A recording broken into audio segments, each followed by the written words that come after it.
Hey guys, B-Rob here. It's the Food for Thought Faith Cast, and it is Monday, June 16th, and we had a big weekend. And I'm just going to play some audio clips for you today, but I do want to say this.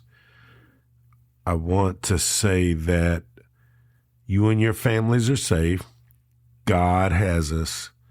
God is so good.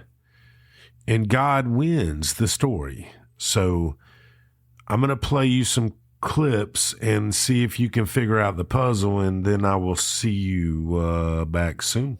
Important to note that the Rothschilds claim to be Jewish, but are in fact Khazars from Mongolian Eastern Europe. Like Eisenhower, the Rothschilds have Asiatic Mongolian genes and not genes of Judaic people. The Rothschilds are like 95% of the Jews today and have Khazar genes and are now known as Ashkenazi Jews. But Georgia and Ukraine are 800 to 1,000 miles north of Palestine. Fact, every prime minister of Israel has been a Khazar Ashkenazi Jew with no connection to Semite people at all.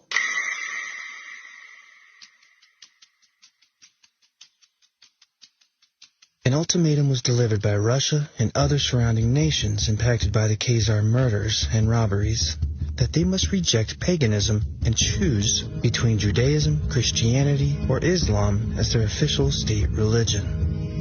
The Khazarian king chose Judaism, but despite his promise, the oligarchs kept practicing ancient pagan Babylonian black magic, or secret Satanism. The king melded these practices with Judaism and created a secret satanic hybrid religion, derived from Babylonian Talmudism, written by hired rabbis. The deep dark secret of the occult ceremonies was that they were all based on ancient Baal worship, also known as worship of the owl. It involves child sacrifice, with bleed-outs, blood drinking, and eating of children's hearts. So these evil practices continue, and all these are part of the Khazarian Mafia today.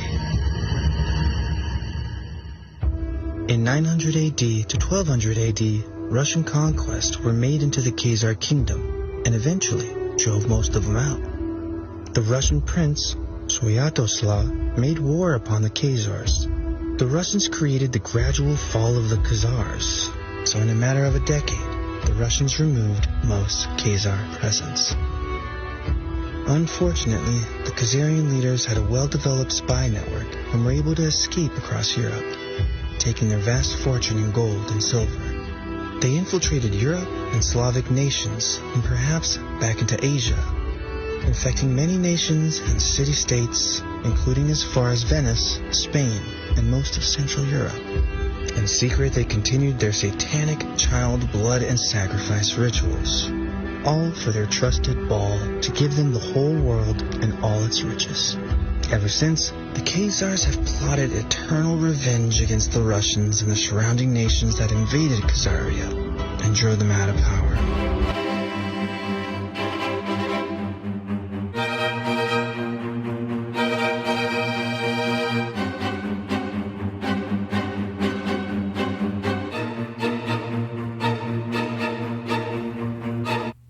Now enjoy this clip right here of Bibi during the Obama administration in the White House with Obama. Check this one out. You know, for them, you're the great Satan, we're the little Satan. For them, we are you and you are us. And you know something, Mr. President? At least on this last point, I think they're right. We are you and you are us. We're together. So if there's one thing that stands out clearly in the Middle East today, it's that Israel and America stand together. I think that above and beyond that. Yeah, it sounds to me like they had the United States by the male lower reproductive organ, you know, the balls, for decades. And that was, wow, listen to this. Although this narrative is still trotted out when the story of the dancing Israelis is raised in the media, it is an easily demonstrable lie. FBI reports confirmed that the men were not taking somber pictures of a horrific event. When their 76 pictures were developed, they revealed the men had indeed been celebrating, smiling, hugging each other, and high-fiving. One of the pictures even featured Sivan Kurzberg holding a lighter up with the burning tower in the background. And these were no ordinary tourists. Oded Elner had $4,700 stuffed into his sock. They lied to the police about where they had been that morning. They were carrying plane tickets for immediate departure to different places around the globe. The FBI confirmed that 2 of the men had ties to Israeli intelligence and came to suspect that they had indeed been on a mission for the Mossad. And of course, after returning to Israel, Elner claimed on national Israeli TV that they had been sent there to document the event.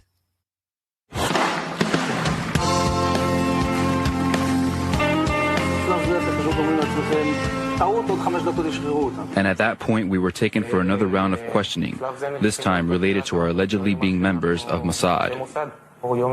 The fact of the matter is, we are coming from a country that experiences terror daily. Our purpose was to document the event. Their purpose was to document the event? But how could they possibly have known what event they were documenting at that point, before the second plane strike, when those few who even knew about the situation had assumed it to be an accident or pilot error? And when did they arrive at the parking lot to document the event anyway? The FBI reports show how the men gave confused and often conflicting accounts of when and how they learned about what was happening and when they arrived at the parking lot. Oded Elner even said they had arrived there shortly after 8 a.m., which would have been 45 minutes before the attacks even began. This is in line with one of the eyewitnesses that had placed their urban moving systems van at the parking lot at 8 a.m. How could they have been in place and ready to document the event unless they knew what was about to happen?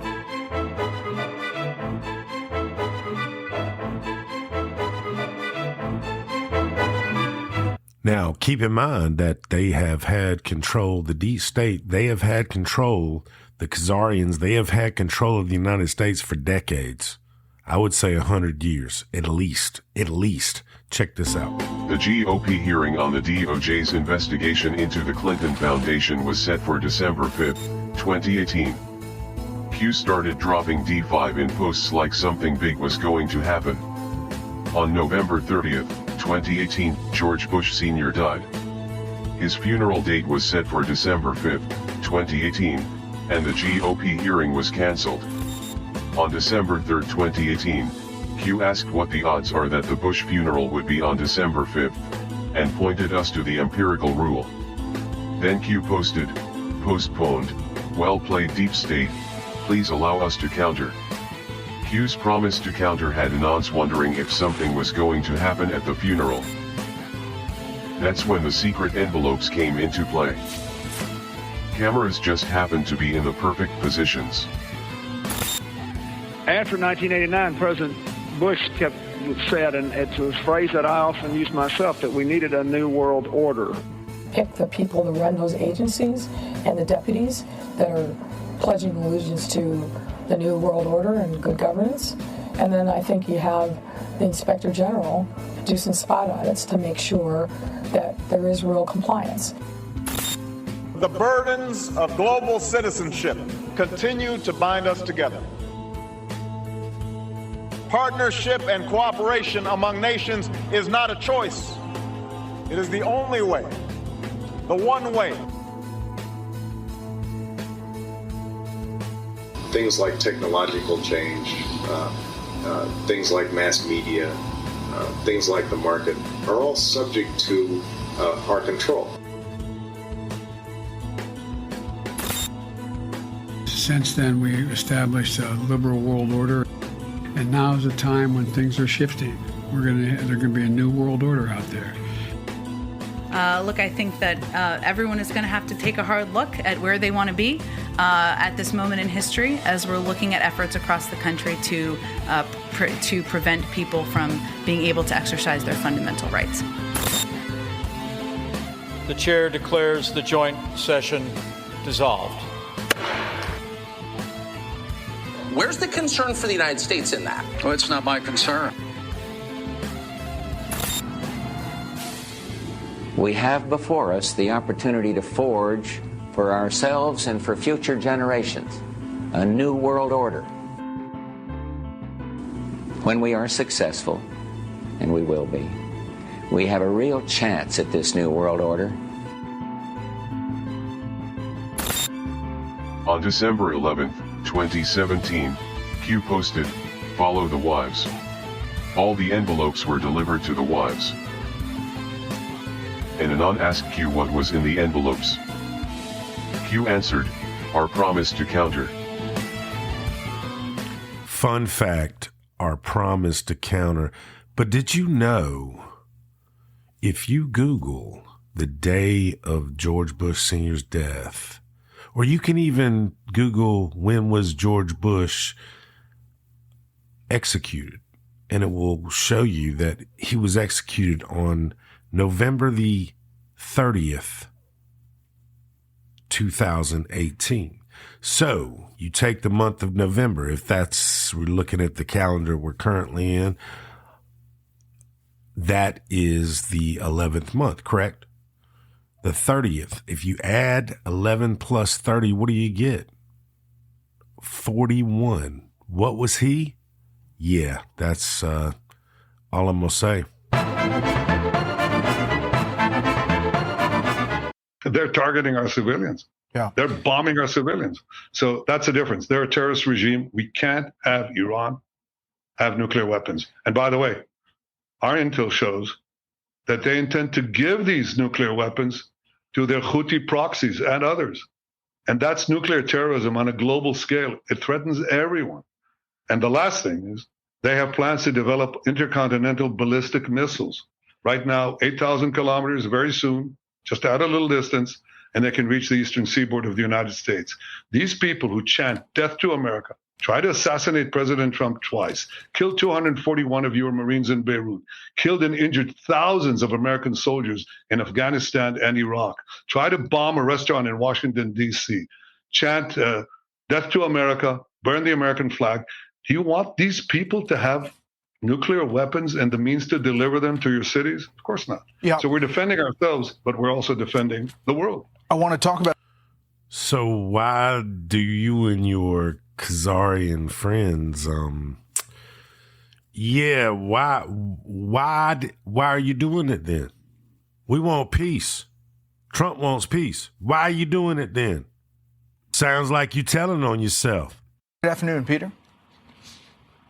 Good afternoon, Brett. And we can now answer a question that you put to Benjamin Netanyahu that he punted on. A U.S. official is telling us just in the last few minutes since your interview concluded that President Trump did, in fact, in the last couple of days, nix a plan that the Israelis were putting together to assassinate the supreme leader of Iran. So we can put a bow on that as President Trump prepares to come and join us here in Canada. And he is telegraphing the way that he will frame this fight between Israel and Iran once he meets with the other G7 leaders. Part of a long truth social, he says, we will have peace soon between Israel and Iran. Many calls and meetings now taking place. I do a lot, never get credit for anything, but that's okay. The people understand. Make the Middle East great again.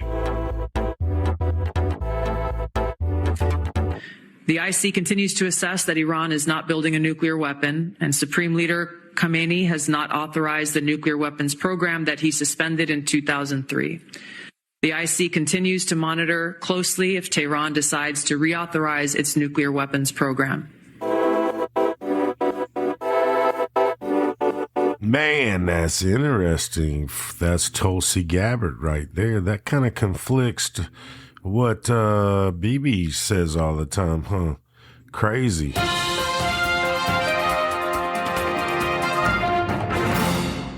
Said that's going to be so important in these days. It's going to get very confusing, and if you don't understand the military operation that's going on right now and you only understand the Bible, which is great, it's going to look very dark. It's going to seem like, oh my gosh, end of the world is here, rapture, all this prophecy is coming to light.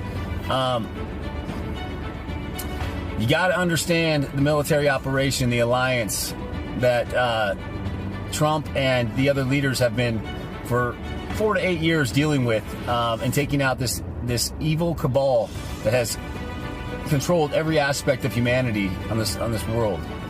And that's a whole deeper story. But right now, you're watching Iran get exposed and liberated. So remember, Trump gave Iran 60 days to make a deal. They didn't do it back in April. Day 61 hit, and 8 of Iran's scientists, whoever they are, leaders, were taken out. And it wasn't like a war was starting where bombs were just hitting all these geolocations. No, it was precise. Like, missiles were shot right into the apartment complex of some of the leaders, and even the wives were spared. So that tells me that this is an operation. Well, see, Bibi Netanyahu, that warmongering demon, is controlled by the deep state in the shadows, but also he knows he's done, and he's controlled by Trump. Trump owns Bibi right now. That guy does what Trump says, or it's over. So, just like with Hamas, Trump said, hey, you're going to take out Hamas in Gaza for me, or it's over. Because there was like genocide in Gaza. And now you're watching the liberation of Iran from the final elite leaders that just won't make a deal. And Trump warned them to make a deal. They didn't do it, did they? So what happened? Well, Israel, controlled by Bibi, controlled by Trump, took them out. So, again, this is not a end of times situation. This is the final stages of the operation. And as Q said, we are saving Israel for last. So we're going to liberate Iran, the people of Iran, from this control grip slave system. And then Bibi is going to be exposed. The state of Israel that was created by the Rothschilds back in 1947 under the Balfour Declaration. You can look that up. They probably admit it. It was created by the demonic families. Will be exposed. The Israel over there in Palestine is not Israel of the Bible. It's a tough pill to swallow, I get it. But there's one thing I hate in life, and that's being lied to. And once you start seeing through the bullshit, pardon my French, it all makes sense. When you start realizing Mossad and all these other intelligence agencies are a part of creating all the wars and false flags, literally destroying America. Our greatest ally, Israel, creating so much chaos over the last 100 years in America and around the country and around the nation and around the world with false flags. It's gonna blow your mind. But it's over. It's over. It's coming to an end. And I highly urge everybody, you better find God, but you better understand there's a military operation as well, because you're in a spiritual battle and you're in a battle to save humanity from what was the cabal grips that no longer control us. Love y'all. Hey guys, it's B-Rob here. Thank you for hanging out. This is just part one, or maybe, yeah, I mean, it's getting crazy. But I love you. I want to say God bless, and don't worry. I told you guys, do not worry. Good night.